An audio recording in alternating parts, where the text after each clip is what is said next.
hell yeah.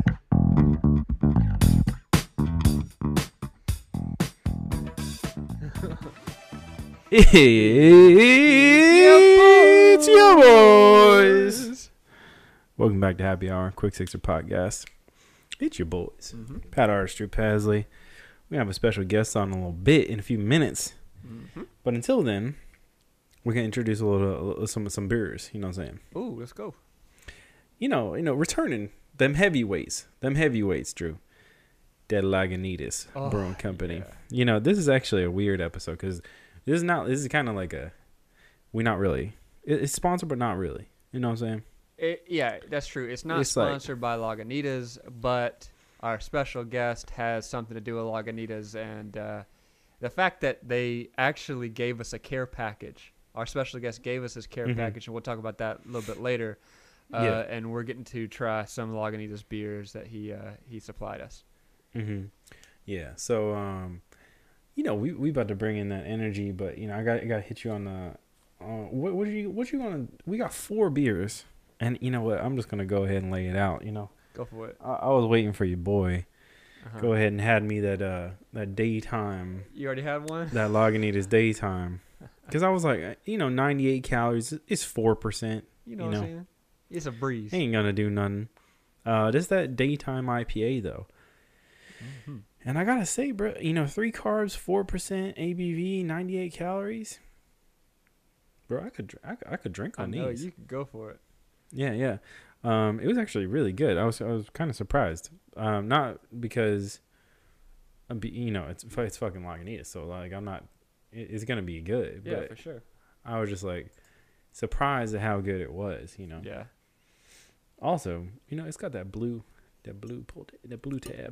Ooh, that's anyway. that nice blue tab. You know, I was chilling, sipping on this, you know. Had a little bit left, had to get it. I'm going to be honest. I straight ripped through this care package, and I only got 2 beers left. Yeah, I got a couple left. I got 3 purposely of put them, them at the bottom. The purples? Yeah. I got a purple one left. You want to start with that one? I'm starting the purple, yeah. All right. I'll start with the purple one, too. I put them in the freezer because I didn't know how cold it was going to be. And I might have froze this bitch, so we don't know what's gonna go down. Oh shit! So I got the purple tab right here. It's a purple can. This is that Yeah. Lagunitas 12th of Never Ale. This boy is interesting. I had 1 or 2 of them. I'm excited to drink it again. It's a 5.5, so it's just a little bit above a breeze, but your boy gonna go in on it. Yeah, and these are kind of. These are kind of expensive if you get them in the store, if I remember. Hey, look at the details though. Look at the tab. Look at the tab hole. The top hole. It's got like a little design on it. Oh, that's cool. That's kind of sick. It's like a blood drip or something. Yeah, or it's got the same whatever this logo is right here by the 12th of Never. That's what it is. Little splatter, little paint splatter or something. All right, I'm gonna take a sip. All right, cool. You take that sip. I'm gonna pour it into that. Yeah, I got that same cup, but you know I got it. But I did not bring it up. Ooh, that's good. That's a good beer, bruh. Go ahead, pour it out. It's half frozen, so you know. Oh, you got a little chunk in it. It's going through ice, bruh.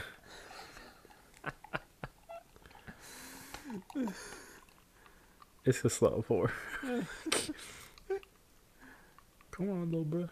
Come on.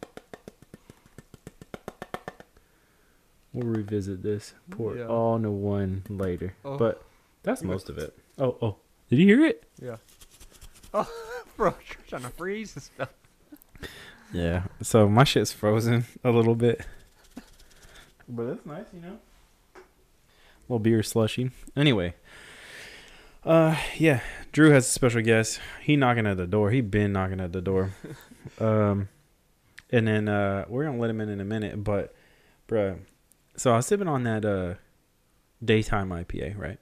Yeah. Playing that Last of Us Part 2. Oh, that's bruh. You need something to calm your nerves playing that shit. It is just, you know, I said on this show before that I waited a while to play this shit because I knew it was just gonna be intense. Yeah, bro, I was not ready. Dude, look, drinking beer and playing video games is a vibe. Like, that's everybody knows that's what you got to do. And I got to the point where I think my wife said I had a problem because every time I turned the PS4 on, I had to go get a beer. Yeah. See, I don't got that problem, but I mean, you would be. You'd be probably surprised to know I don't have that problem. I am surprised to know. I figured you had the beer before you turned the PS4 on. No. You a fake alcoholic. You be acting like you. You be acting like you drink. Let's not go there. Let's not go there. I don't really drink. That's funny. What if you? True hitting jokes in the first fucking. True hitting jokes. Anyway. I'm trying to get this fucking ice out of here, bro. Well, anyway, it don't matter. Anyway, so Pat, you ready for the first guess? I mean, you ready for more than one guess? There's one imaginary one that's coming up. Go ahead and let your boy in. Introduce your boy. Here we go. This is Austin Nelson. About to bring him in. He coming in. Let it get it warm up. I like this beer though, for real. Oh yeah, no, I didn't even say it. Shit, it is good. It's super good. It's like easy. You said 5.5 though. What's up? What's up, guys? How's it going, dude? It's going, man. It's going. All right, Austin. This is Pat. What's up, Pat? Quick hey, section. Dude, how this you is doing? Austin Nelson. He's a photographer, friend of mine. Works on film sets and all this stuff with me and without me as well. Yeah, dude. I try not to do it without you, though. Yeah, I really think that you should call me before you ever work on anything. Well, this will show you my level of professionalism. I updated my computer, my hardware, my driver for my audio interface is not compatible, so I'm using a Spy microphone I bought a long time ago. It's a pin. Oh. I love it. It's literally a Papermate pin that somebody built a microphone into, and I'm recording it on my phone. So, yeah. Sick. So, hire me, dude. Hey, I'm a problem solver. Ingenuity. That's pretty good. Pretty good. Anyway, so Austin. All right. First off, the whole reason why you're a part of this is because you gave us a care package of Lagunitas. I'm always buying my way onto podcasts. Dude, this is the only reason. I wouldn't have had... No, I'm just kidding. But I'd want you to talk about how this came about. How do you know Lagunitas? Like, what's that relationship? Yeah, of course. And I'm going to crack this Lagunitas open right now. I have a Hazy Wonder right here. Ooh. And then I have a couple of other... Well, I have a local and a regional beer after this. I'll tell you guys about it. But Lagunitas is their family to me now. Many years ago, I don't know, 5-6 years ago or so. Well, I'm a photographer. I do a lot of music photography. I've shot a lot of bands and concerts and things. And I've shot the band Wilco quite a bit. And their management at the time was also the management for this band called Lucius, which... you guys have probably heard of. They're incredible. And they were going on a tour of the Pacific Northwest, and it was a charity tour. And each stop of the show, they were going to do a benefit show for a local charity. And Lagunitas was sponsoring it. And Lucius's management asked if I could do videos to document it. So I did. And I met the Lagunitas crew on that tour. They were... as awesome as you would expect. We had too much fun. And then my dear friend Laura, who is runs their music department, she asked if I'd be interested in doing videos for Lagunitas, and I was like, of course. So so that's how that started. And they've traditionally done a lot of music stuff, so did many videos of their amphitheater shows, went on their couch tripping tours with them. And then every time I go hang out with them, they always just give me way too much beer. So that's actually how you ended up with that beer. I just had too much. Dude, we have talked about that. Like, we talked about the story about how our Lagunitas, when they first sponsored us, they gave us all that beer. And there's Pat has a great story about getting a ticket. Like it's great. Anyway, I don't want to tell that story because we told it a million times. But our mutual friend and connection, Riley Bray, was on the show, and he was talking about the same thing. Like how every time that he spent time at Lagunitas, it was that kind of culture where everybody was just like, "Here, take a beer while you work," like whatever. I feel like that's like the dream job. That's the like, shit. I feel like Pat would like if he worked there. Bro, it's over. Oh my God. Yeah, they say that you not only gain the freshman 15, but also the sophomore 15, the junior 15, the senior 15. So it never stops. And they're so much fun. But yeah, in fact, actually, I used to not like IPA. I didn't like the taste of it. And it's an acquired taste. I see, Drew, you're nodding in approval or in agreement there. I know what you're about to say. Yeah. So, they're always putting a beer in your hand while you're working, and it was always an IPA. That's their thing. Still, got used to it, but I wasn't loving it. And then my dear friend at this point, Ryan Tamborski, who I affectionately call Tambo, as do other people. I'm not the only one. He and I went up to Yakima, Washington, where they do it's the hops growing capital of the world. And we did a very fun, short pseudo documentary about the hops harvest up there. And when you get off the plane in Yakima, it smells like hops. I mean, it's just overwhelming. And, so we were there for, I can't remember how many days we were shooting, doing all kinds of like drone footage in the hops fields. We were just around the processing plants, everything, the kiln, dryers, everything. And then we left, went back home. And a couple weeks later, we went back to get some pickup shots. And as soon as I stepped off the plane and smelled the hops again, I was like, oh my God, I missed this. And ever since that moment, I've wanted my beer to be as hoppy as possible.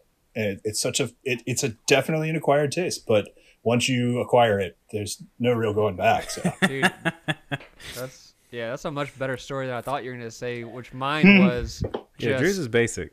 Just like I had an IPA from Lagunitas, and that was the first one that I really liked. And I was like, oh shit, do I like IPAs now?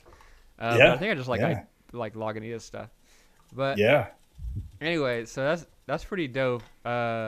If you don't always work with beer stuff, like you don't always work with Lagunitas. You said you do music and stuff like that. Is there anything like from your set days, or you're like doing photos or video that's crazy with the artists that you've been working with? I mean, it's hard to just kind of come up with one story in the moment, but I think what I like about photography and video is I'm a very visual person. I love visual storytelling, whether it's motion or stills. But I also I really love puzzles. And every shoot you go on, it doesn't matter if you've done the same kind of thing 100 times. It's always a puzzle. You always have to figure it out. You always have to do something different. And I really enjoy doing that. I do the crossword puzzle every night. So I'm obsessed with puzzles. And I love puzzles. I like doing that with a crew. I like doing it with myself. I like doing it with the client. It's just fun. So I know that's not the kind of story you're asking for, but let's see. No, I mean, I don't know. Something would have to spark my memory, So. All right, we'll talk about some stuff. No, your boy really into puzzles too. I love puzzles. Oh yeah, yeah. Oh, yeah. I mean, that's like we're all just trying to figure out the universe. So when we can figure out something really small, it really it helps us. My current job, they kind of do that to me. Like they're like, yo, they basically put me on anything that's broken. So like, here's a puzzle of a thing that we tried to do and it's broken now. Fix it, please.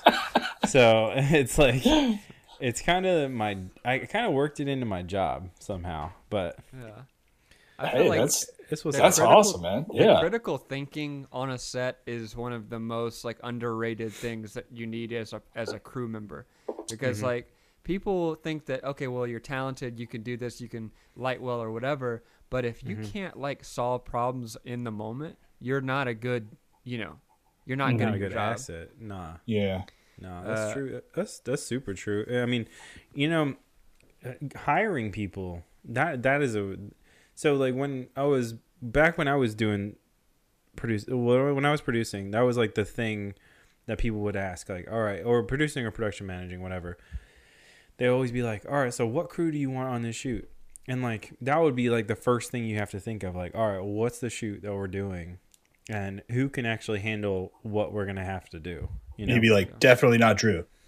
Well, yeah. One time I was like, I could put Drew in a closet. He could film some shit. You know, he put me on a hidden camera, so I wasn't even actually seen by anybody. Shoot! I was like, Drew, just stay sorry, in this guys. closet. 1 second, I forgot to plug the computer in. Right back. No problem. So anyway, intermission. No, this 12th and never is good. Dude, it really is. Actually, I'm going to be honest. The first time I had it, I didn't like it. I thought it was like too basic tasting. But now that I actually have a cold one, it's good. It's not as cold as mine. So I'm going to get the straw. Finish this bitch off. Oh, you want to get that little bit out? Drew questioning me earlier about my All right, sorry. habits. Yeah, you'd be crazy. You'd be finding a way to drink. Still not done though. This ice. So I accidentally froze mine, which is some bullshit. But yeah, that crazy. You good? Beer slushies are good, man. Yeah, you know. I mean, intentional ones, not unintentional ones. It's like I pulled this shit out. I got too invested in playing this game, and then when I went out to go get the beers, I was like, "Oh fuck, this shit's frozen." I do the same thing, and I'll put a Stella in the freezer, and then this one time I forgot about it, and I came back pretty late, and it was like ready to pop. You could tell that bitch was about to blow up.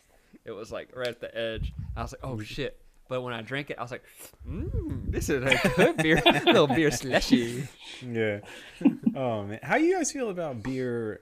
Speaking of beer slushies, how you guys feel about beer like not like beer mocktails? Have you seen these? Where they put like beer and then like in a thing, but it kind of looks like a foo-foo drink with, and then like you put like a. Mm-hmm. Have you seen these? The only thing that I can think of like that I actually ever cared about was the Beale Street. What's that thing that we Beale drank? Brewing Company? No. You talking about a hurricane down in New Orleans? Kind of like that. It's the Silky's bucket. Yeah, Silky's bucket. That shit was trash. I'll post a picture of it on Instagram for everybody. But God, It used to be good when we were kids. I don't know what the fuck they did to the one when we were kids. We were not drinking that as kids. We were kids. 21 is a kid. All right, yeah, that's true. So basically, fill you in, Austin. When you're in Memphis, you can go to this place, Silky O'Sullivan's. It's on Beale Street, and basically you can order this thing they call, which is called a bucket, right? Yeah. Anyway, it's legit like a little sand pail bucket. Like it's like. It looks like a mini version of the 5-gallon bucket. Yeah. Yeah. And basically they put, it's like a just concoction, you know? Yeah. They're just like pouring shit in it. And you're like, we got it. We were on a trip there and we got it and we were like, all right. They put a fuck ton of straws in it. All your homies can drink out of it. It's pre-COVID, so no diseases. It's pre-COVID for sure. You know? There were not any diseases before COVID. No diseases. No. So it's very true. So we're all like sipping out of this thing. And we're all like, oh, man, we're going to get faded tonight. Here we go. We're going to go in here. And then we can go in the club. My homie's DJing at. And then like, blah, blah, blah. Bro, all we ended up with was a headache, a sugar headache. Yeah. And then we rode around on scooters all night. It was really really random. I wish I'm going to pretend like I've never had experiences like that. So, yeah. No, it was disappointing. Yeah, was the word. Because like especially when you remember something a certain way, like when you're in college and you drink that shit, it's like the coolest shit ever. Like you think, oh fuck, because sugary shit didn't fuck with you as bad as it does when you're in your 30s. It really doesn't. Or if it did, you could bounce right back. Now, can't do it. But the worst part about it was like we were all expecting a certain level, and none of us hit that level. Like at all, that's the worst. But anyway, so you ever been to Memphis? I have been to Memphis, yeah, a few times actually, but I've hung out on Beale Street. I've done that. Did the Graceland thing. That was pretty incredible. I didn't see the ducks walking at the Peabody, which I always wanted to, because that's what people talk about. But I don't know. Have you guys done that? I saw the ducks when I was a kid, but that it's so weird. Like when you see it, you're like, why do they have a handler and they have a house on the roof? Yeah, they got a penthouse. Yeah, and they live in a penthouse for sure. They also have like parties on the roof. So like, are the ducks just like people partying at the ducks' house? Yeah, and like basically the ducks aren't invited. They're in there. They're trapped. Yeah. So like, the one time I saw the ducks was like when I first moved to Memphis, and one of them got out of line. You know that boy got spanked. Caned. You know that boy got caned. He got caned. He got caned. Get in your fucking your pond, bitch. Yeah. It's so weird, dude. I was glad to see that one rebel. You know, I don't know if it was alive after that. It probably made duck souffle after that. Bro, you know how you know how like these sports teams that have live animals as their mascots. Mm-hmm. You know how they just like they kind of like trade them in. Like, all right, so University of Memphis, the school that me and Drew met at. Their mascot is a tiger, and they legit have a tiger named Tom, right? Real ass tiger. And I keep thinking about it because like now they're on to like Tom 3 or 4, and they just name him like Tom 4, right? What do they do with like the buffalo at Colorado? You know, like bro, like you know, like. This is, I don't even know if that homie has a name, but like, let's just name him Bill. Bill, yeah, Bill. And do they just name him like Bill 3? Like, they don't even do like the 3rd or the 4th. Like, they just 3. Like, oh shit, we had to trade in an old model, you know? He's like an iPhone at this point. Just that new kid. They probably don't want you saying the number. That's just for their internal records, but they just want you to call him Tom. So, but yeah, it's fucked up because they're like, oh yeah, we had Tom 3's out on the fucking field. Like, oh, so they do say Tom 3. My dude, they bring this bitch out on. They bring this dude out in a cage, like he's at the game. You know, like, bro, can you imagine a live ass jungle cat in the middle of Memphis inside of a cage at a football stadium? And that is a normal thing that you will see. Yeah, none of that sounds okay, actually. Yeah. So. I mean, there's also people run with a fucking buffalo in Colorado. You know this, right? They legit run with this motherfucker. Wow. That's so crazy. I watched this random YouTube clip on Stephen Fry going to an American football game. It was like an Alabama game. And it was basically like him as an outsider looking at American culture. And it was like weird as fuck seeing it from a British eye, you know? The way they were like, like paint all over him and all this stuff and going crazy. He's just like, can I have a little paint? And he put a little paint on him too. I was like, it was weird, dude. But it is true. Like, we go all out for sports. And it's so weird. It's a weird part of our culture. Speaking of going all out for sports, have you guys seen Ted Lasso on Apple TV Plus or whatever? Apple Plus? I haven't. I heard it was good, but I haven't seen it. It's great. Dude, so great. But right. yeah, Jason Sudeikis. Yeah, it's amazing. I mean, he's awesome. So yeah, he's great. But like, basically what it's about is a American football coach goes and coaches a fucking soccer team, a Premier League soccer team, and doesn't know shit about football. And he's like, it's the greatest thing that they've put out so far. Oh, awesome. On that. Yeah. So yeah, I highly check recommend. That out. Nice. Dude, also, when you were first starting, did you have to do like high school sport events or like weddings or like, shit like that? Or yeah, how did you start? How did you start? No. I mean, I've done weddings mostly for friends, but no, I guess I was always interested in photography since I was young, and then I ended up going to.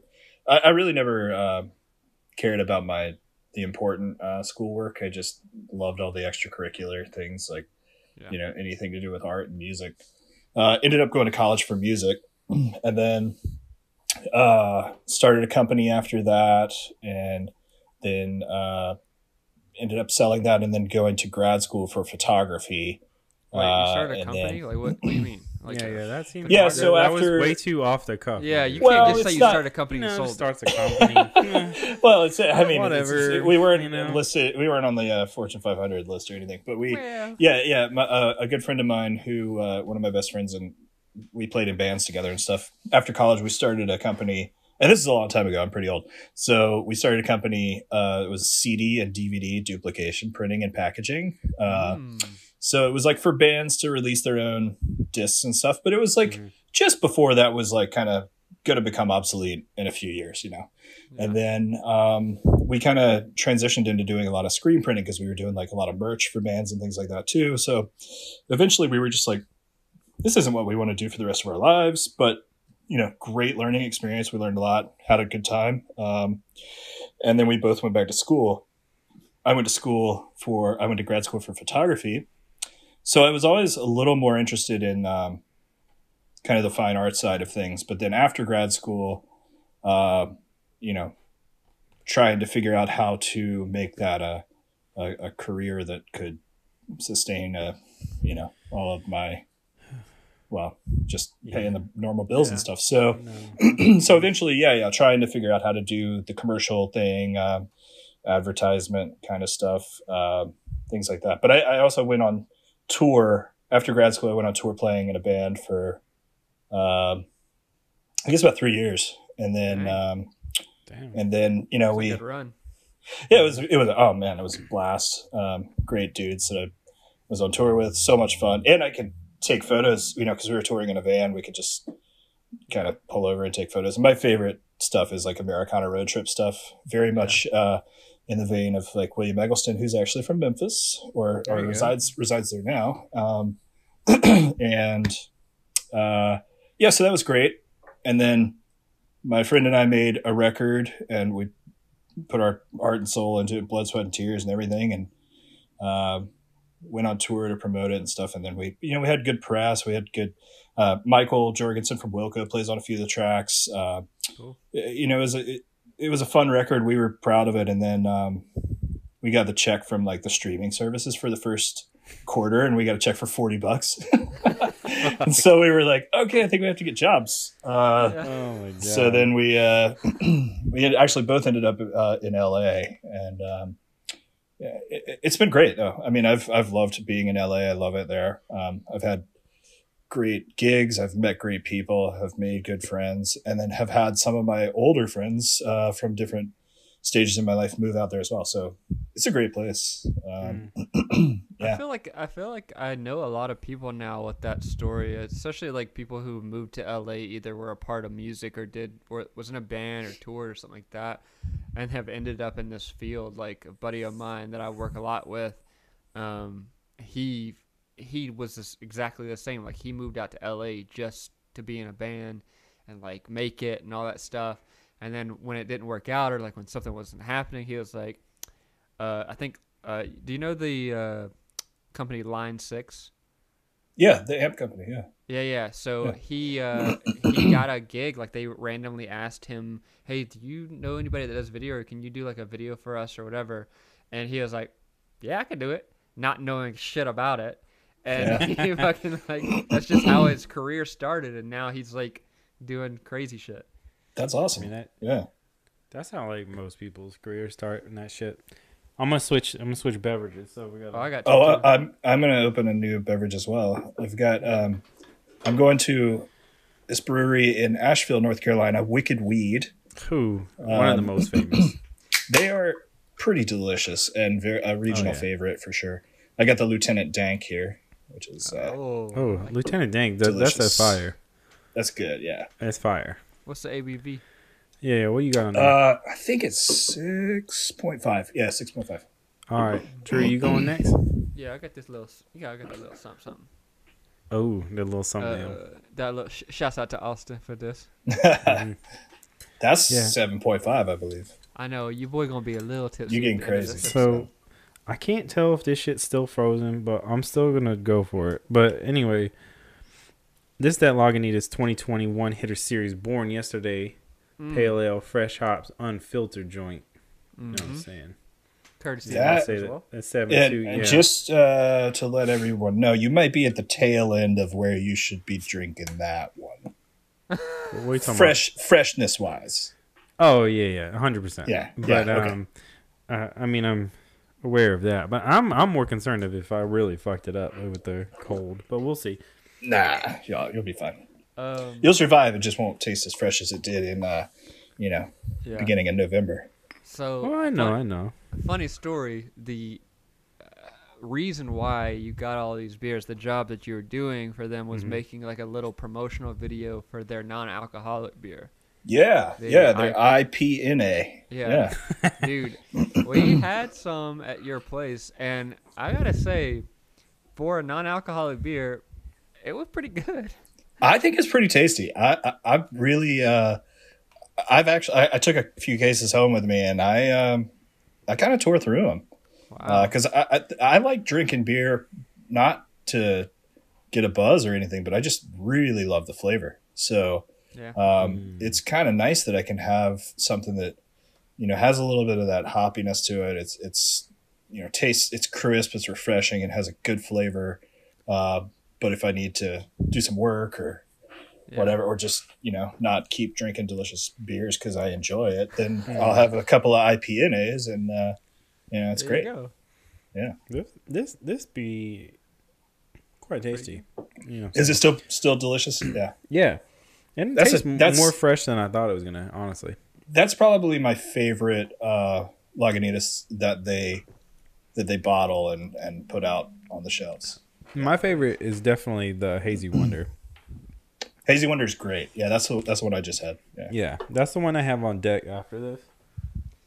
Might get to it. I don't know. Who knows? I know who knows? Get to it. Who knows? I mean, this is whatever. So, what do you guys have? You guys have probably talked about it on the show before, but what are your personal favorites? Beers in general, and then beers from Lagunitas, I guess. You said Hazy Wonder, but I think our audience you have not been tuning in. Yeah, I mean, you would have already known. Well, I feel like every time I've listened to the show, and every time I do, you guys you're just ranting and raving about whichever beer you're drinking that day.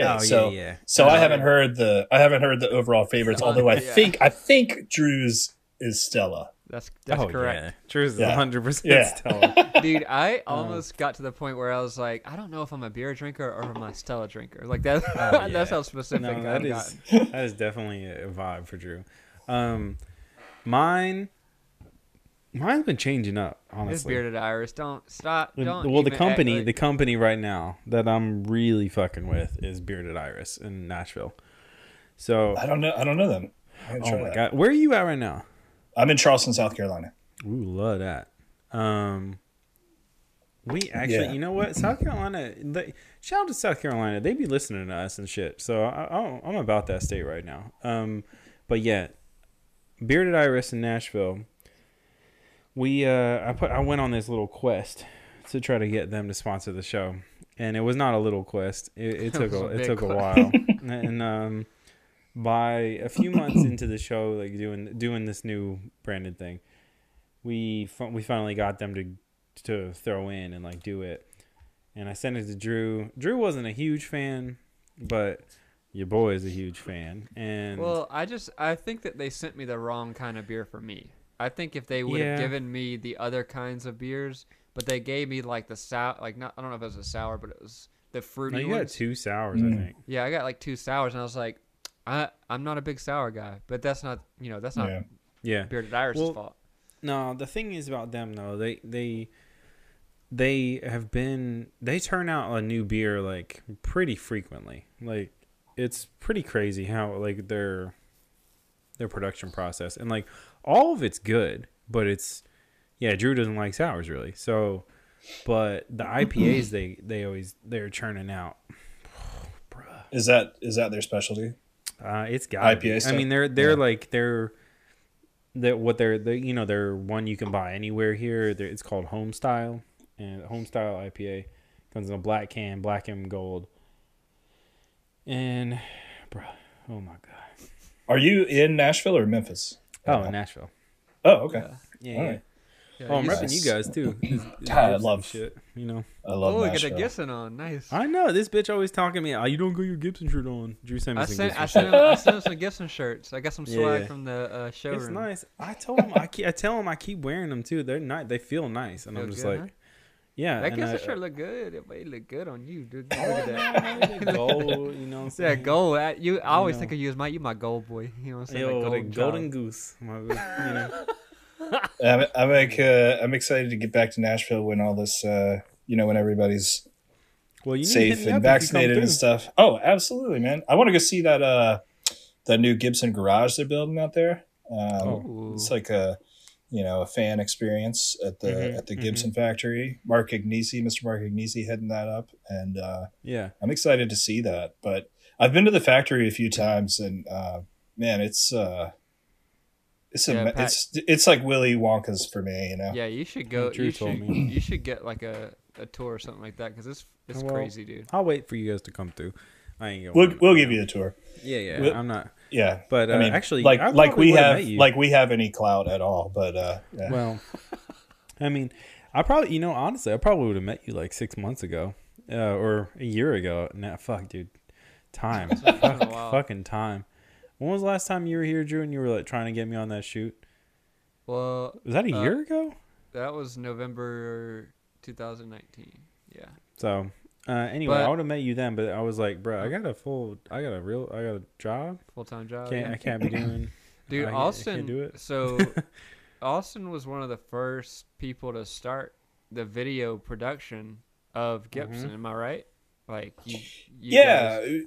Actually, Todd and Riley and I kind of just started doing it during the transition with the old ownership into the new ownership, and we were just kind of trying stuff out and trying to I will be the first to admit I didn't really have the chops then, video wise. I was definitely trained as a still photographer, and then my video stuff was just kind of like I understood story arc and stuff, but none of the technical stuff that I really should have and have picked up some of along the way.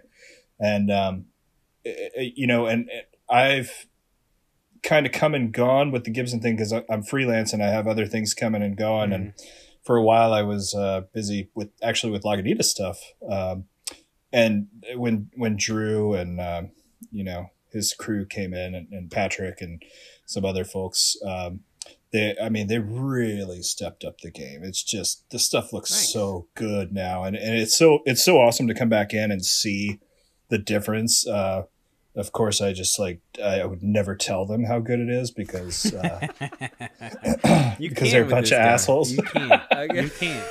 You can't with my him. Head too big. Look at no. I mean, anybody who's listening, anybody listening, you got to check out like the stuff that's on Gibson TV these days on their YouTube channel. I mean, it's so good. It's just it's just wholly professional, looks cinematic. It's beautiful and has really interesting stuff to hear.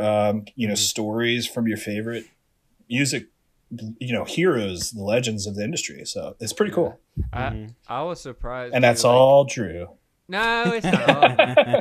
No, yeah. We got a couple of people that are running the show over there, but I was really happy and surprised that like when Rolling Stone wrote about Kirk Hammett, and I was just like, oh fuck, this is the first time I've ever made a Rolling Stone article like this. It's mind blowing like how like that's awesome, dude. Did they say your name in the article? No, they didn't, but I still claim it. Oh, you should. No, that's incredible. That's incredible. I mean, they use my image that I created. Hey, it's your work. It's your work. Yeah. No, I was just curious. I haven't seen that article, but dude, congratulations. That's amazing. Thanks. That's so cool. I had my name in Rolling Stone. So no, I'm just kidding. No. I was like, oh. No, I mean Wilco's photographer, Austin Nelson, takes right. I mean, I did have my name in there for something, but I was totally just being a little asshole just to be a dick. But dude, that's cool though. No. It was like in the gutter, for a photo. It was a photo of a guitar. It was actually a Gibson guitar. Like, oh yeah, I had taken a picture of it. They cut it out and made it look all nice, and then put my name somewhere and nobody could find it. Yeah. It was great. Speaking of guitars, I count it, man. What? So people watching on YouTube, you have 4 guitars behind you. Is there any? Oh shit! Is this the video? You guys use the video of this? Oh yeah. You guys are assholes. I had no idea. Oh yeah. What is there any significance to these, or are these just your normal your dailies that you play? The significance of the 4 behind me. Yeah. Well, this second one from the left, I don't know if it's flipped on there, but this kind of natural looking dreadnought next to the Gibson Montana Gold. This is James Goodall. He's a maker in Hawaii, and it's the most incredible guitar I've ever played. I played it. I was playing it in a guitar shop in Atlanta, and my dad's always been like super supportive of me playing music and stuff because he always wanted to play music. He was in like high school bands and always enjoyed it and stuff. And when my brother and I got into music, he was so excited to just get guitars every now and then or whatever he could do. And this is a really nice guitar. I was playing it, and I was like, this is the guitar of my dreams. And I was like, Dad, you got to play this guitar. And he was like, no way. Like, he's like, yeah, like, get out of here. I'm not touching that guitar. And I was like, you got to play it. Just play. Like, it's the nicest guitar I've ever played. Just play it. And he's like, no. And the guy working there was like, take it back to one of the rehearsal rooms, and check it out, play it in there. So I did. And he came back there with me, and he was still just like staring at the wall, trying to like not pay attention. And I was like, just play it, just touch it, And he sat down, he played one chord on it, and he looks up at me and goes, this is the last guitar I'm ever buying you. So it was that he got that for me when I was in high school, and then I actually had the specs written down. It's a beautiful guitar. I had the specs written down, and then when I could, afford it, I sent them to James Goodall in Hawaii and had a 12-string made to play in concert with that one. Oh, dang. Shit. So this is matched to play with that one in concert. Sick. That's what's up. On the left, that's an ES335 that I love, but this one. Shit, we about to get a tour. About to get a tour. Damn, there's more. Fuck, I can't even see them all in it. This one's my number one electric. It's a Heritage Cherry 335. That's dope. They don't have like good records of this stuff, some of the older Gibsons. So we've heard estimates from between 66 and 72, I think. But it's an old one. It's a great one. My dad bought it in a pawn shop years and years and years and years ago, like maybe before I was born. And then I adopted it. So, what about this one on the right? Well, it's behind your left shoulder, but the orange one. Yeah. So that is a Gretsch, and it's really just like it's a pretty guitar. I mean, it sounds good, but it's something that my dad really liked. A lot of the things that I have are technically my dad's because we live really close, and sometimes I have his guitars here and sometimes he has mine there. So that's what's up. That Gibson, it's a Montana Gold, but it's like a 200 style. That is a beautiful Gibson custom shop guitar that I got at Gruen Guitars in Nashville, probably in the late 90s. So you were a guitar nerd before you ever worked with Gibson. Oh yeah. I went to college for guitar. So I went to Berkeley in Boston for guitar. Yeah, boy, fancy. Oh, Berkeley, little Berkeley. Well, Yeah, sure. I'm just kidding. No, but I did. I my principal instrument was guitar, and I took a lot of drumming classes, so I'm okay at both. I'm not great at either, but So I love Dave playing. Grohl, huh? So. Dang. I mean, I'm a little bit better than Dave Grohl. Oh, yeah. Dave Grohl, come fight me because I actually just want to meet you. So, yeah. Come look me up, dude. Fight, though. Go ahead. Oh, my God. I'll put my money on you. Your boy Fragile now. He get gray beard and shit. Your boy Dave Fragile. I mean, I definitely drink more IPAs than he does. So yeah, you get to I got to count for something. You know. Well, if we have an IPA drinking contest, maybe I'll take him. But fuck, bro, I don't know though. He from that north, dude, he still brings it, man. Yeah, that's true. That's true. He probably handle some IPAs. Already. He might know, but who knows? I don't know. I saw him playing the kit the other day it was like on a late night show. He was playing the kit in the studio, and man, he is just. I mean, he's so good. So good. And he was like somebody that I always admired. I always thought he was, even if it was stuff that I didn't really even listen to, there are times that I just wasn't like listening to what he was doing, but always had respect for him. What a hardworking dude. So yeah, it's one of those weird things. Like he's like. I don't know. I'm not a huge Dave Grohl fan at all, but like you gotta respect that work ethic, Like, and especially, I mean, after Nirvana was done, then like, what are you really gonna expect the drummer to be in like another huge band, like, and be the front guy, like that? When does that ever happen? I mean. Another thing that made me just like respect the hell out of him, and this is very different than work ethic, but when he got to do his Gibson signature series, he just did a Trini Lopez and just changed the name from Trini Lopez to Dave Grohl, and it's just such a beautiful tribute, to Trini. So that's pretty cool. I think that's so cool. I feel like also like a lot of these artists that you don't expect after their band, after whatever, like you don't expect them to do anything, and then all of a sudden you get somebody like Trent Reznor who's like scoring all of the movies that you love now. Bruh. And fucking like when he scored Soul, did you watch Soul? Did he score Soul? No, not yet. No shit. He scored Soul? Yeah. Him and Addison Ross? Yeah. Yeah. Really? Wow.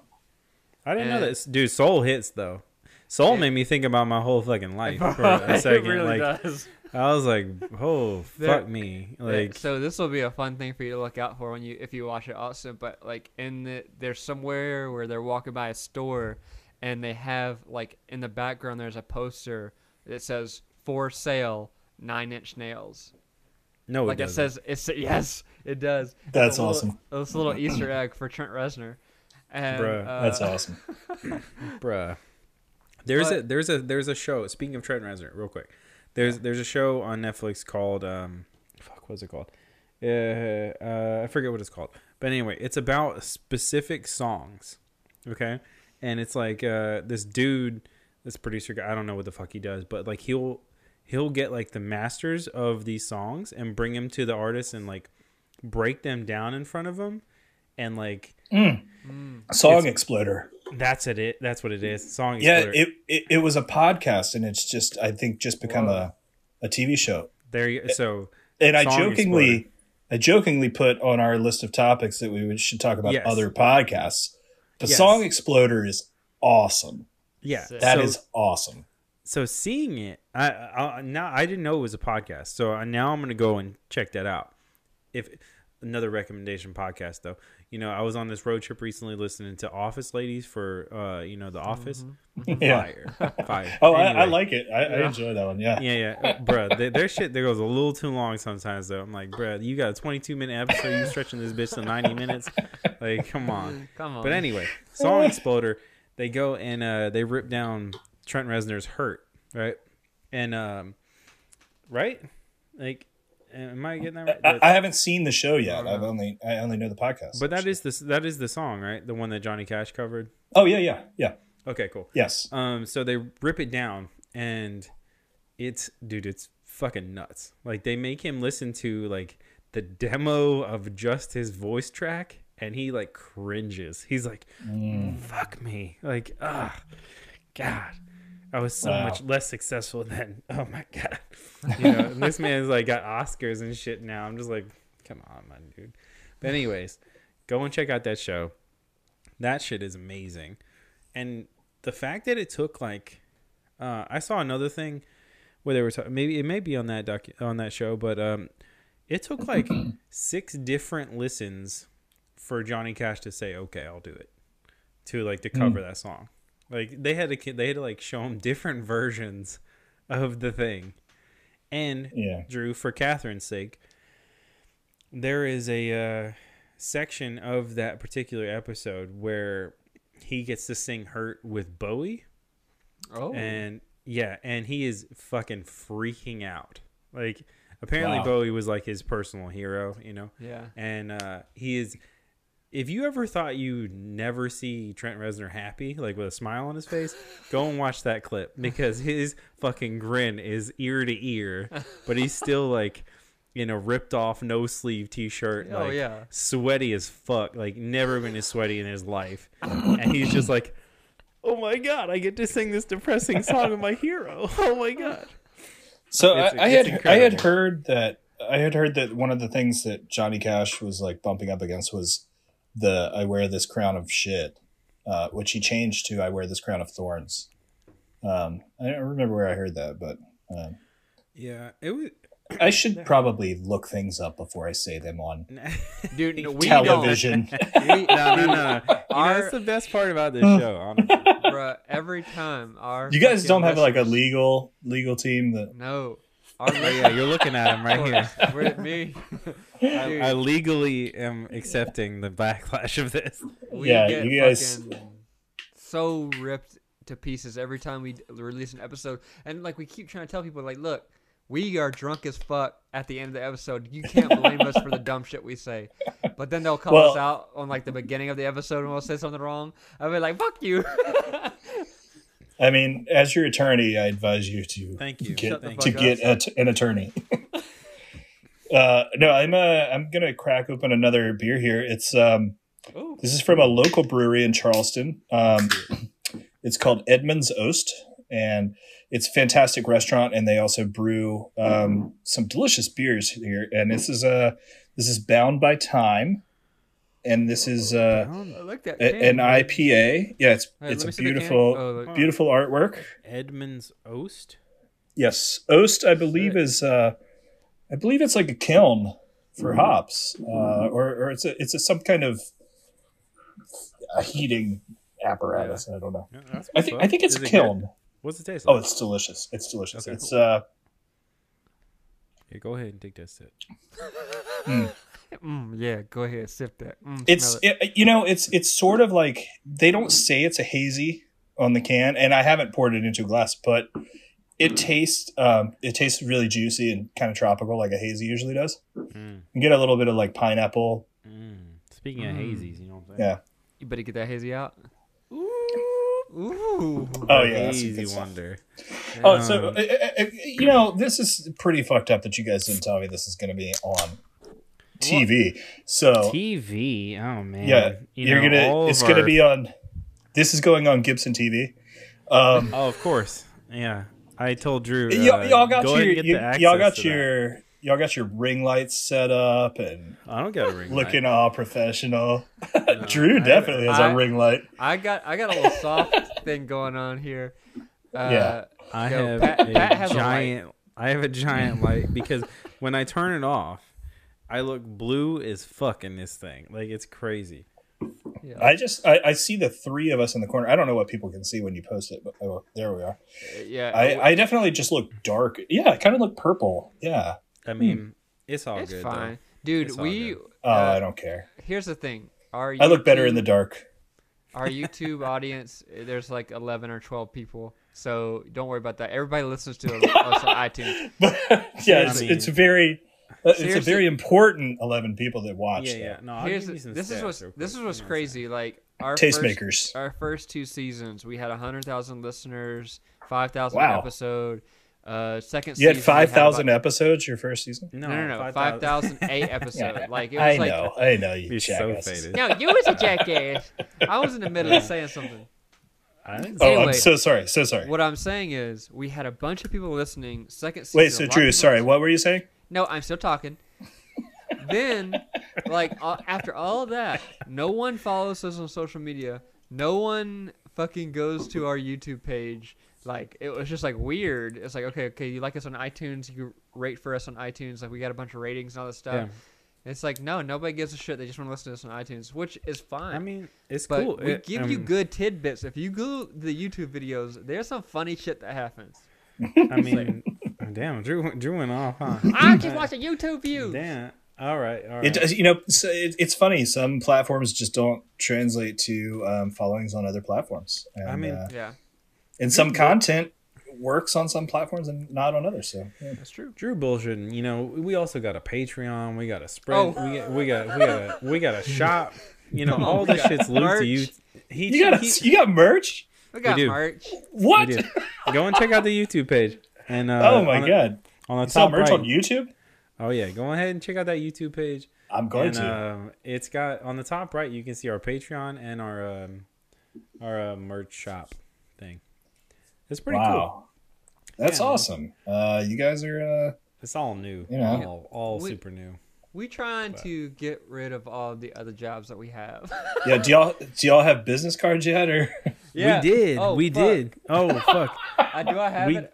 Oh dude, fuck. It's you the have most one? bowling ass fucking business card. I might have one on me, honestly. Let's just talk about stuff that people have to see. Hey, Drew, hold up that Monster Mash mask there. He I wore this for an episode. Oh, you did? Yeah. Well, if that didn't get people to it was YouTube, amazing. I don't know. I got this at Super 7. You know, wow, that's pretty psychedelic.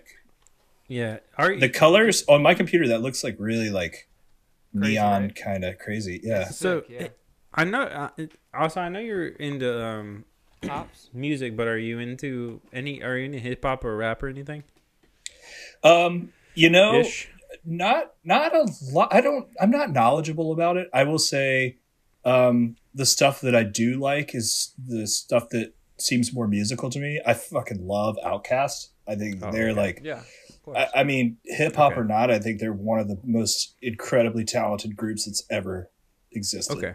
So that same tip, then. Yeah, no, I'm not. I'm just not knowledgeable about it. But you know, that's show okay. me. But you have been to Memphis, so check out this label though. That Beale Street Brewing Company, Hypnotizing Minds. That's awesome. Wow. Look at that. Look how shiny it is. Look at it has to be seen to be believed. Yeah. I know. I was like, bro. That's when beautiful. I was down there, it's incredible. So I got so excited about Beale Street Brewing Company, and I was like, man, I'm gonna try all their beers that come out, right? And it's hard as fuck because they only sell in Memphis. So I'm like, all right. Every time I go down to like the in-laws, I'll grab like whatever they have, you know, at the store that I know that sells it. And so the first batch I brought back and I sent some to Drew, and we tried it on the show, and I was like, it's good, you know, when you're like, it's good, you know, but this one, the Hypnotizing Minds, I drank the whole shit that I had during Christmas time, and then I was like, all right, I'm gonna have to pick up another pack before we head out of the city right now. Wait, so tell me, what's the brewery called? Beale Street Brewing Company. Oh, that's Beale Street. Is that where you get the sloppy bucket? That's where the bucket is, but this is that's where the bucket is, but like okay, but then they make good beer. Well, this is it's the street. They kind of named it after the street. It's the same street, but it's not the same place. No. No. I know where Beale Street is. I've hung out on Beale Street. Yeah, I went to BB King's Club and sat by myself and had a lot of drinks on a solo road trip across the country in Funny thing about 2009. BB King's. Did you know there's a secret restaurant on the second floor of BB King's? I did not. Yeah, there is. Now you know. What? Now you know. Kind of restaurant? Oh, fancy as fuck. Yeah, like what kind of cuisine? American? Yeah, but like fancy American. Wow, Like I love soul fancy American. It's wild. Like, when they got some soul. I shit, too. consider They got myself some, like, shrimp and fancy grits and American. shit. Yeah, Okay. they got like a fancy shrimp and grits and stuff like that. But that's cool. All right. yeah, but it's called, what is it called? I forget. I've only been one time, but it's like you have to make a reservation, and then there's a side. If you look at BB King's, right, it's on the corner of Beale Street. Yeah. And if you look at it, if you're on Beale and you're looking straight at it, not around the corner side, there is a door to the left, and you're like, what the fuck does this door go to? That door actually doesn't go to the rest to BB King's. It goes to a stairwell. Nobody knows. Yeah. Well, I'm going to talk about doors that nobody knows what they go to. It's just random. It's random shit that's like in the middle of nowhere where, it's hiding in plain sight. It's one of those things, Yeah. There's a door, and you go in the door, and it just goes up a stairwell. So you don't know what the fuck's at the top. You go up the top. There's a guy standing at a door. You have to tell him a thing, and then he's like, "All right, cool," lets you in. Oh, so it's like a almost. password, like a speakeasy, like a real speakeasy. Yeah. Wow. Lets you in, and there's like a square bar in the middle, and there's like fancy cocktails and shit, and then around it, it's like a restaurant. It's wild. Wait, is this owned by the same people that do the BB Kings, or is it a different thing? It's got it. I don't know. Yeah. I would assume. Wow, that's cool. I love shit like that. I do too. It's so fun. Shit, like I love it. Yeah. We have one in Pasadena. It's like you have to like fuck Facebook that Speakeasy in Pasadena. You don't like it? No, fuck them. I love it. I went one time and they were like, "Oh, what's the password?" And I was like, "Fuck you, bro. There's no one in there." You got. And he was like, he goes, "Well, on the thing I didn't know it was a speakeasy because like there's no hiding. It looks like a butcher shop. It looks like a butcher shop in front. It does. Ain't nobody was in there, and I was like, bro, I just want to go in and have a drink and maybe an appetizer and dip out. And he was like, all right, well, we'll play a game. You can guess the password. And I was like, you don't want to do it. So you all right, fine. Go ahead with your goddamn game. I'm going to get it right. Anyway. Was it egg salad? I beat the game. I went inside. And then that shit was lame. Wait. And then I left. What was the password? What'd you guess? I don't know what that shit was. It was years ago. Probably. I was so upset because I was trying to get... But you guessed it? A certain vibe, and then did you guess it, or did he say like, "All right, whatever, you can come back"? No, I guessed it. It wasn't hard. Guessed the password. It wasn't hard at all. But like, this is the one in Pasadena. Yeah. It's basically if you follow their Instagram account or something, like they give out the password every day. So I was just like bummed. So you pulled up Instagram. I didn't know at that time. He told me afterwards. He was like, "Just check the Instagram for the password next time, dickhead." And I was like, "Fuck you." He had a bad experience. Look, bro, and this man, he just looked like a douche, though. I was like, I'm not feeling your vibe, whatever. Well, see, you didn't get the full experience because when I went, you had to go to the back alleyway where they had a red light over the door. Oh, You knock on the door, and they come out, and you say strawberry lemonade or whatever the fuck it is. I did that. And you go in. Well, you don't have the... You didn't love it like I loved it. Oh, boy, was outside. And apparently I didn't go when it was hopping like you were going. Because, I probably went with Wayne and Megan. It was probably like a Tuesday night. And it was you got to go with me. Bruh. Drew's going to show us more. So, hey, listeners. I'm going to grab it. Hey, listeners. Drew is going to show us more things that you have to see with your eyeballs. Dude, they don't love me like I love me. Oh, I forget. I dropped my pen. I hope you guys. You haven't been talking in this whole time. Check this out. I have been holding it on my other hand. This is from our first sponsor that we got at McLeod. They gave us this bag, and bro, all right, if you're gonna send us coasters, like just don't send us coasters. You know what I'm saying? Oh shit! If you're gonna send us coasters, just don't. Just don't send us coasters. We got coasters on coasters on coasters. It's sort of like sending you something and being like, "Hey, you throw this away." Yeah, but it's like at the same time we used to like spread them all out and like. Oh, speaking of spreading out, your boy got jury duty again. What? How you even get jury duty? After 1 year, they called me back. I guess I was so good at my jury duty that they straight up sent me another. You know what that means, though, right? You just judgy as fuck. That's what I'm real judgy. They're just looking for people that'll show up. If you don't show up, they won't send it to you again. And I was like, you That's what I expect me did. to come into this courtroom with a bunch of people during COVID? Not doing it. Did you say no? I said, give me a minute. I told him 6 months. Really? Yeah, I got to come back in June. Oh, shit. But anyway. I'm finding this fucking card for you. Yeah, we got to find a card. But anyway, we're coming to the end of I just always tell them I don't believe in the laws of man. Oh, shit. Damn. So you get out of it every time? Yeah, they're like, all right, this guy's a lunatic. He's a wacko. So. Dude, the one time... All right, so I only got jury duty once.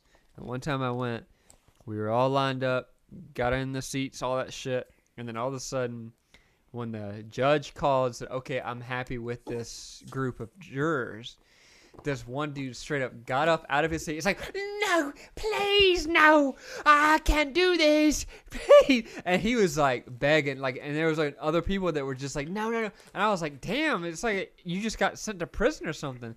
And then, wait, did he didn't want to be in the jury, or he did? He did not want to be in the jury. Okay. And I was like, bruh. And then all of a sudden, he gonna be the best juror ever after that. He was like, okay, I'll sit down. And he came every single day, was there on time every single day. And I was like, why the fuck did you freak out just because you got jury duty? Like, isn't that the rule? Well, you got to be there. Like, you're breaking the law. Well, yeah, you have, right? I'm just saying, wait, like, he didn't. Hey, Drew.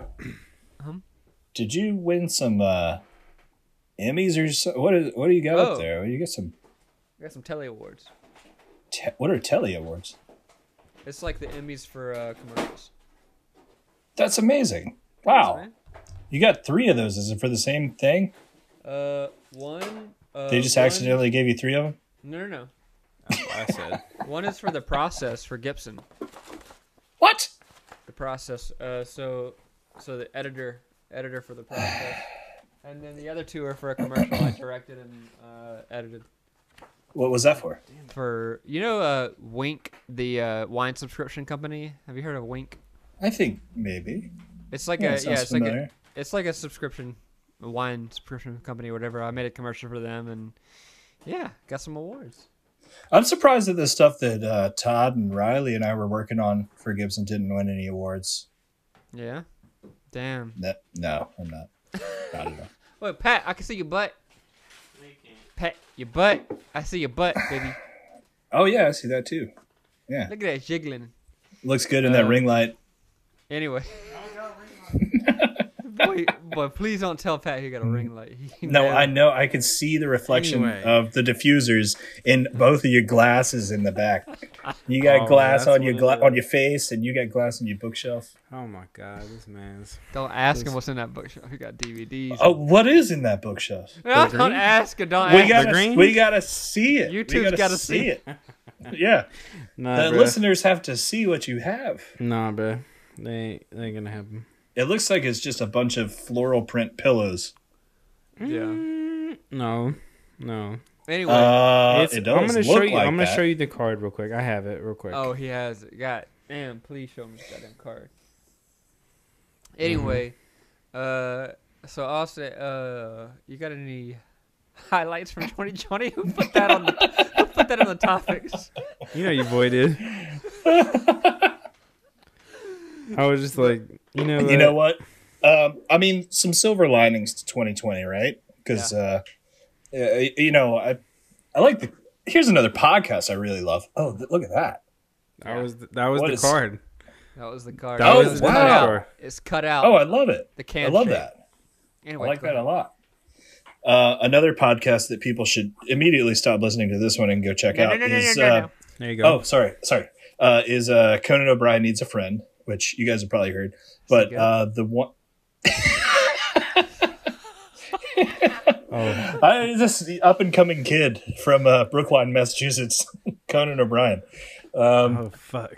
Yeah, it's excellent. And now I completely forgot why I brought it up. You know what? No, because he was talking about the pandemic, and he was like, there are a lot of silver linings, but there are some downsides to this pandemic, which I thought was very funny. That's funny. But anyway, look at that little. You got a nice setup, Drew. Thanks. Just again for the listeners. Again, for the listeners, you guys gotta see this. He stays just pouring shit all over his keyboards. And dude, my keyboard's sticky as fuck. Speaking of things he might have poured on his keyboards, so we had these Quick Sixer Stella glasses made. What? Really? Yeah. Oh, nice. And I accidentally to hand out as business cards. Yeah, exactly. Yeah. These are sponsored gifts. You should definitely hand out etched pint glasses as business cards. That would be sick. That would be sick. Good idea. We'll give you 2%. 2% of what it's going to cost you. Yeah. So I gotta pay 2% of that. Yeah. Shit. Bro, okay. So 2020 highlights. 2020 highlights. I would say, I have some. The silver lining was I was in Charleston for like 6 months. Got to be close to my family, which I'm not usually around that much, which was great. And then, had the opportunity to kind of just reset, which it's weird, but I feel like a lot of people really needed it. I think there's been a lot of self-reflection. I think that people didn't even realize that they had not stopped to just kind of check in on themselves. And I think a lot of people changed their life trajectory in a good way from it. So that's, I think it's beautiful to see. I'm supremely disappointed in how we've responded as a whole, societally. But I think that there are so many people who have just come out to realize what is important, and to show up for their friends and family in a way that is maybe more profound than what it would have been before. I'm rambling. Sorry, I've had 3 beers, but I think that's that's truth. To me, I think it's, as disappointed as I am in society, I think that what I see on an individual level for a lot of people is just so beautiful that I'm trying to focus on that. I feel like no, you're speaking truth. I think the one thing about this pandemic, the highlight of it is like we have figured out something about ourselves as a society that we wouldn't have known unless we had gone through this. Number one, fucking jobs have realized now that they can be remote. That's one thing that is a huge. It's benefited me a lot because, like I've told in the podcast, and I told, Pat and everything. I went from a position with my company that I was doing basically a freelance situation to being on salary because they realized, like, hey, actually, we can benefit from someone, and they don't have to be here for it. They can be on Zoom. We can meet on line, stuff like that. Like that's that's definitely my highlight is like the fact that, we can function as a society, not face to face, which we've been using technology for so long and we haven't figured that out yet. Like that's so weird. Like technology has been here. The technology FaceTime has been here, but like, it's crazy and it's cool. Like it's cool that we figured it out. Yeah. Mm-hmm. You're right. Should I have cracked this third one on as we say goodbye? Like, I mean, damn, bro, I thought I never had this 12th and never, but my Untapped says I had this shit 3 times already. Oh. Damn. All right. Well, I also don't know if you're going to be able to have that much longer. Oh no, we about to wrap this shit. I was just going to say no. I mean, they might not be rolling out any more 12 and under. Lagunitas might. Oh really? Yeah. Well, that shit was good. Shout out to the 12 and under. Shout out to the Lagunitas. And they have so many good things out there, and they have a few more really good surprises coming out. I don't think I can talk about them, but man, look for good stuff coming from Lagunitas yet again. So, I mean, could you expect any different? You know what I'm saying? Yeah. And great people, and if we are wrapping up, I got to just say, they've always just treated me like family, and it's one big happy dysfunctional family that I love so much. And got to give a shout out to Fred Abercrombie, who's like the wizard head of I don't know his official position. Everybody has a weirdo thing on their card over there. They get to pick what it says. So yeah, that's what's up. But he's like a wizard graphic designer and just a creative genius. My friend Ryan Tamborski as well. Just like such a giant. I mean, he's like a baby Sasquatch, just giant, giant teddy bear, and but he's just such a funny guy that if you don't know him, you need to figure out how to go ahead and become friends with him. Get that boy on go ahead and get him on the show. We'll go ahead and talk to him. There's Laura, there's Molly, there's Betsy, there's there's Norm. Who's the girl that you work with, Pat? There's a couple. There's a couple. We shouted them out before right now, but I had a few day beers already tonight, so I'm not even remembering. But I want to give a shout out. Fairy.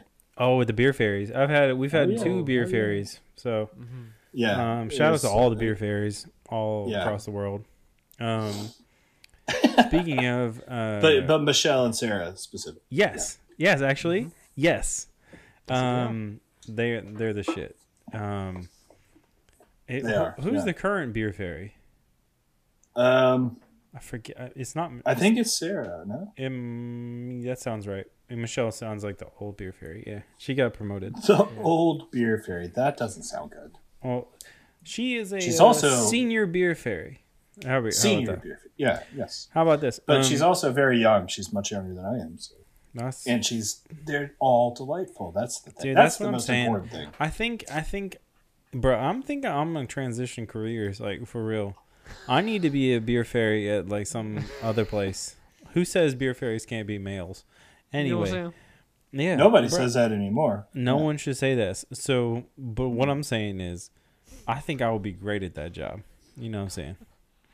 Also, shout out to Charleston. I've been there for a show before. We got stuck. I was doing this show, and for some reason, we were in Charleston for like a few days, like chilling, like kicking it. Charleston gets down, bro. Charleston. I love it here. I really do. Charleston gets down. I've said it so many times. If I had the same opportunities here for my line of work, I'd never leave. It's just such an incredible place. I mean, if either of you guys ever comes back, you gotta just come crash at my place. Sounds good. It does. All right, so like a lot of places in the South, though, it does have like that racist shadow on it. Oh no. We got some stuff we should probably try better to make right. The rest of the state, even more than Charleston, to be honest. But we'll see what happens. Progress, unfortunately, is slow. But we're I think all of the 3 of us and hopefully all of our friends and family are on the right side of that, trying to try to understand it better and trying to make tomorrow brighter. So sure. Yeah. I mean, you can only hope, But anyways, my experience in Charleston is it was pretty dope, and shout out to South Carolina in general. They be showing us love on this new show, and Yeah, we should wrap it up. What is that brewery? I want to shout out that brewery that you're drinking right now. Well, Edmund's Oast. Edmund's Oast. Yeah. Yeah. It's a great brewery. Great restaurant. I mean, just fantastic. Go. And when I was here during the majority of the lockdown kind of time, they were one of the few places that just felt like they were doing it right. They were being safe. They had the right protocols in place. Everybody was outside. They had you. It was roped off. They would have you wash your hands coming in, and all the menus. You just scan a QR code. It was just great. When we couldn't really go to any other places and feel safe, they were doing it the right way and making just delicious beer on top of it. So. A lot of delicious beer, you know what I'm saying? Yeah. Well, when we all get the vaccine and stuff, you guys come here. We'll all go have some dinner at Edmund's Oast. So your boy your boy's kind of been the fuck. Your boy's kind of answer the call. Oh, it's your boy. Oh, your boy Wayne. Anyway, I'll call him back. But anyway, your boy's already been reserved, so we're gonna have to make a little tour. You know what I'm saying? Bro, I'm ready for that All America tour. Oh fuck, I'm ready for that world tour. You know what I'm saying? He trying to go to Berlin, get some beers. Bro, I already made some inroads in some Europes. You know what I'm saying? We've been welcoming Russia for some reason. Bruh, actually, Russia don't be fucking with us like they used Russia's to. done with us? Nah, they must have said that's a sinking ship. They kind of backed off, but we've been fucking around in some Europes. You know what I'm saying? We made some inroads. But anyway, we're gonna go over there and tear some shit up. All right, in the next couple of years. I really want to do that for my 40th birthday. Like, you want to go to Europe's? Oh, not even just Europe's, bro. Me and you going to. We going to Oktoberfest. Me and you. You going to Europe's and you going to Germany. Oh, we going to Germany's and Europe's. Journeys to Europe. So we going to the journeys to Europe's. You know when do you turn 40? Yeah. 7 years. But I was thinking about doing it for my 35th birthday, which would be 2 years, but like, might as well go through the 35th. You know what I'm saying? Shit! I was about to say, oh shit, girl. We about to get. Oh, you know what? Fuck it. Why not? We'll see where we're at in a couple of years. You know what I'm saying? I mean, if Wayne's calling me, it's for some weird shit probably. So he probably like, hey, I bought a house. Let's go move there, and whatever. So you go ahead. I'm gonna be like, all right, cool, bro. When we going? It's in Germany's. It's no. My man's would not buy no German shit. No. Boy, all American. My man's being like, nah, that shit's too far. Nah. Anyways, we got to thank Austin coming through. This is fun. And this is a blast. Thank you guys. 100% anytime. And you know what? We got to have him and Riley on the show. That would be kind of fun. That would be fun. I would love that, man. Hey, Riley's a good dude. Can't sing his praises high enough either. So. Oh, Riley. Riley be loving me, Riley how could he not? Yeah, how could he not? Bro? Yeah. Look at this guy. See, Drew always timid about inviting me into things with his friends because he's like, "Oh, you gonna steal my friends?" And I'm like, "I'm sorry, Drew. It's just my wife does the same thing. She's like, I'm not gonna invite you. I'm not gonna show you my friends." And I'm like, "Why?" Because they're gonna be your friends at the end. And I'm like, damn. Sorry, bro. Like I'll literally say to my wife, like, "Sorry, bro." But anyways, shout out to Lagunitas. If they were anywhere near, did you see this? This is what they gave us the first round of shit. So Michelle sent these, and I popped it with that Lagunitas. Yet another great thing for the listeners. Yeah. So this is see with your dog ears on the other side. That's kind of cool. They're showing here. Hey, listeners, they're showing a jar. It's a mason it's a jar. Lagunitas branded jar. Yeah, it says large mouth. And it's got old Petey on there. Is that his name? The dog. Well, unofficially, I think. Yeah. Okay. We lost Drew though. I know. No, don't worry about me. I'm just blinking. I'm just blinking in and out. Anyway, yeah, this has been fun. Shout out to everybody over at Lagunitas. If they were anywhere close to here, you best believe your boy be working for them. So, 100,000%. Are you kidding me? God, they make good beer. They take pride in it too. They're great people. Yeah. Great people. Great brewers. The brewery side of it. They make great beer, and they're proud of it. Proud of the consistency. Actually, since they're nationwide and probably worldwide, go ahead and just go buy their shit. Because we can't be having them go out of business. We already have some other people go out of business. Oh, they're not going to. But treat yourself though. Yeah, treat yourself to some Lagunitas.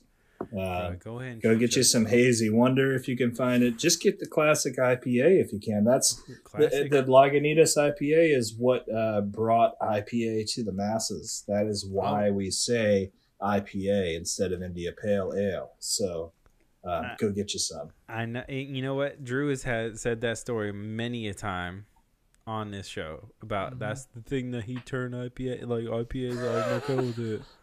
But anyways. Shout out to Lagunitas. Shout out to Austin for joining us. It's been you boys. Thanks, this Happy Hour Quick Sixer podcast. We out. Bye.